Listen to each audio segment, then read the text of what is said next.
If I were to tell you that one word managed to turn me into a millionaire, would you believe me? Well, let me tell you, it's the truth.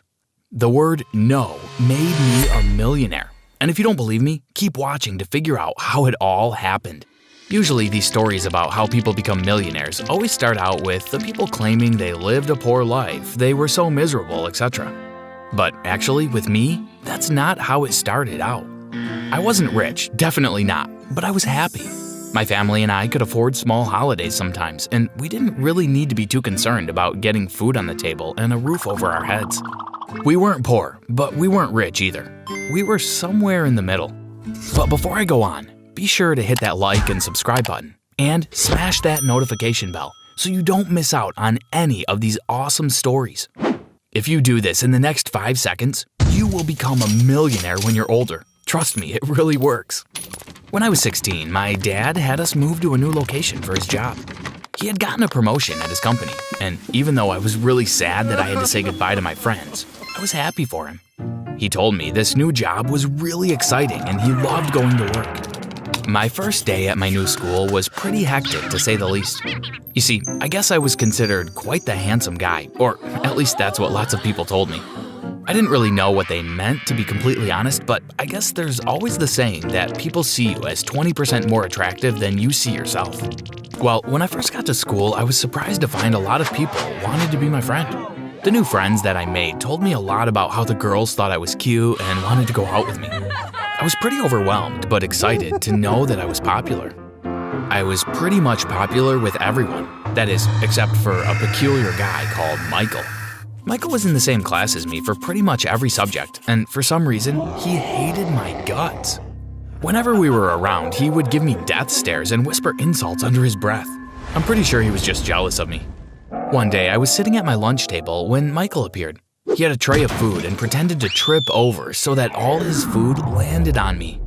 I easily saw through his act and stood up in anger. "What do you think you're doing?" I yelled. "Oh, sorry about that, Your Majesty," he said. Then he started laughing and walked away before I could say or do anything else. I was furious, and I wanted revenge. So my friends and I made a plan. We would sneak over to Michael's locker and fill it with something really embarrassing, so that when he opened it up, the whole school would see. We agreed on the plan and got all of it ready. Pretty soon, the next day, Michael walked over to his locker to get his books, while my friends and I waited around the corner. We were giggling and shoving each other because we were just so excited. Finally, Michael opened it up and out came a flood of stuffed animals. Michael stared in shock at all the teddy bears and bunny rabbits that spilled over his feet. And then he looked up at us in anger as he saw our red faces bursting with laughter. "Aw, is Michael a wee baby?" teased one of my friends. "Does Michael need a diaper?" I thought that was a little too harsh, but I couldn't stop laughing at Michael's face. He looked so mortified. The other students standing nearby started laughing too. Michael yelled out, "I'll get you back for this, Johnny." And then he stormed off with a look of pure hatred. We kept laughing until the bell rang for class, then we headed off with tears of laughter streaming down our faces. In class, his last words echoed in my head.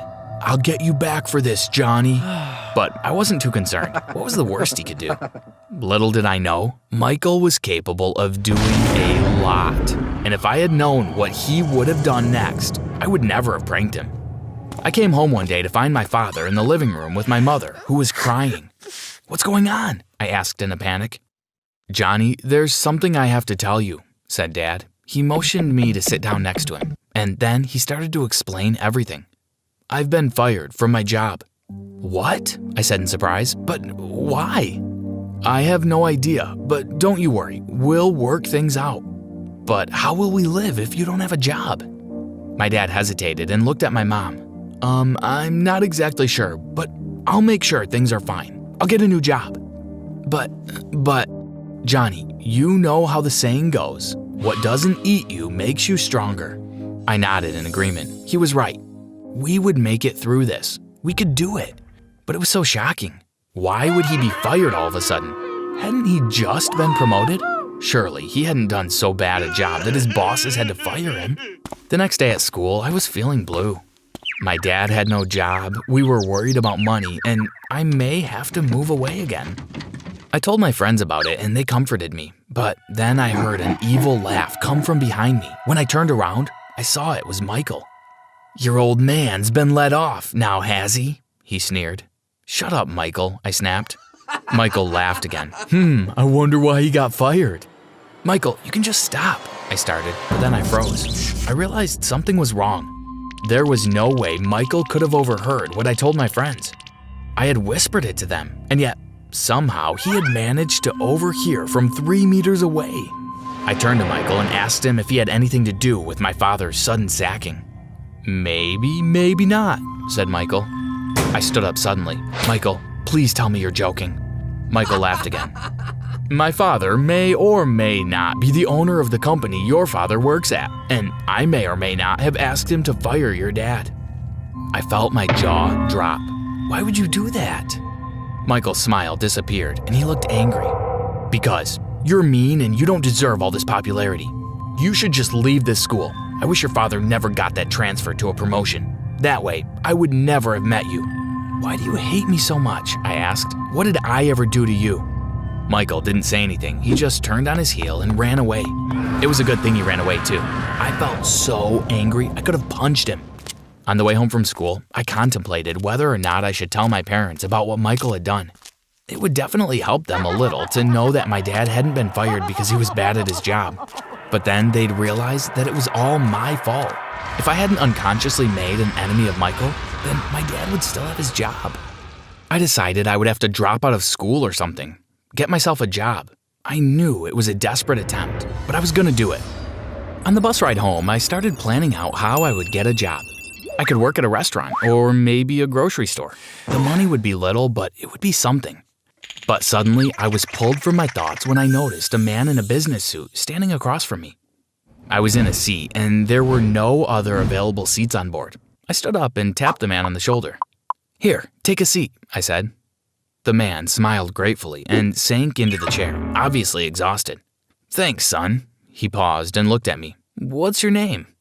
"Johnny." "Nice to meet you, Johnny. You can call me Ben."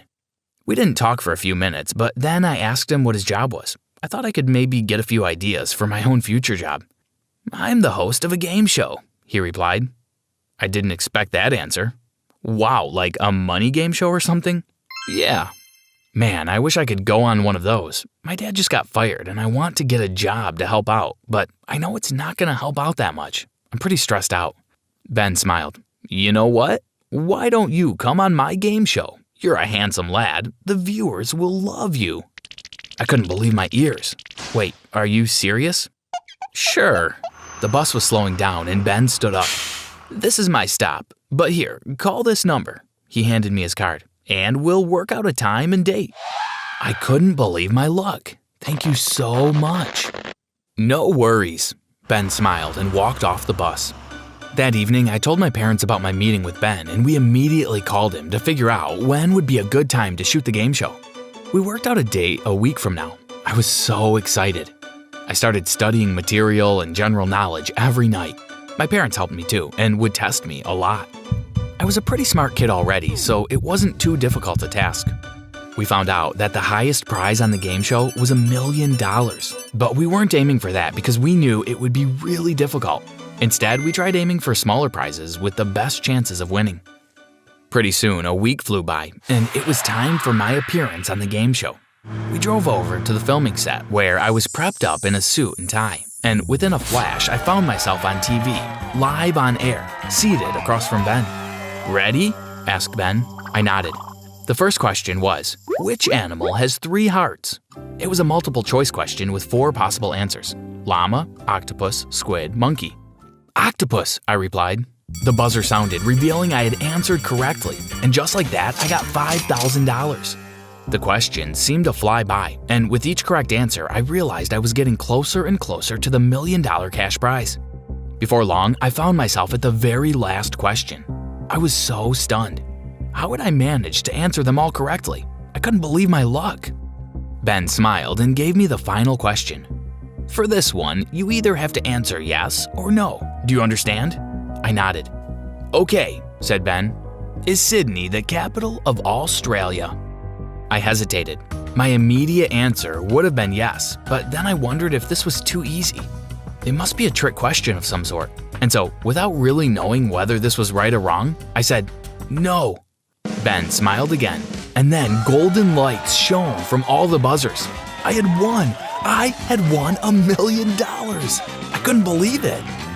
My parents ran on stage and we jumped for joy. We did it! We actually did it! For the rest of that week, we celebrated like kings and queens. I gave a lot of my money to family and friends, but saved up most of it. My friends were so happy for me, and I felt so good walking down the hallway, knowing that Michael knew I had become a millionaire. Revenge felt so sweet.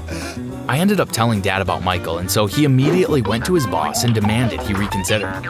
Turns out, his boss had fired him because Michael spread the lie that my dad was a cheater and was actually a past criminal. For a while, things were great. I loved being a millionaire. It certainly had its perks. But then, alas, like all good things, it came to an end. I was at home one day when I got a call from Ben. He told me I had to go to the filming set immediately. I was so confused, so I headed there with my dad. When we arrived, we saw the filming set had been prepared as if they were about to shoot another show. Ben was there, and that's when he explained everything, and my world came crashing down. He had said I had to answer the last question again because he had accidentally read the wrong answer from the card. That way, my win for $1 million didn't actually count. I couldn't believe my ears. I could lose all my money. I thought I had no choice, so I agreed and sat on the seat. Ben pulled out a card and cleared his throat, then read the question. This is a fill-in-the-blank answer. You understand? I nodded. All right, said Ben. Fill in the blank for this popular saying. What doesn't blank you makes you stronger. What is the missing word? I smiled. My dad told me this all the time. Eat, I replied. Ben's face fell and he shook his head. That's incorrect. I felt my stomach drop. I turned to Dad, who was seated in the empty audience chairs.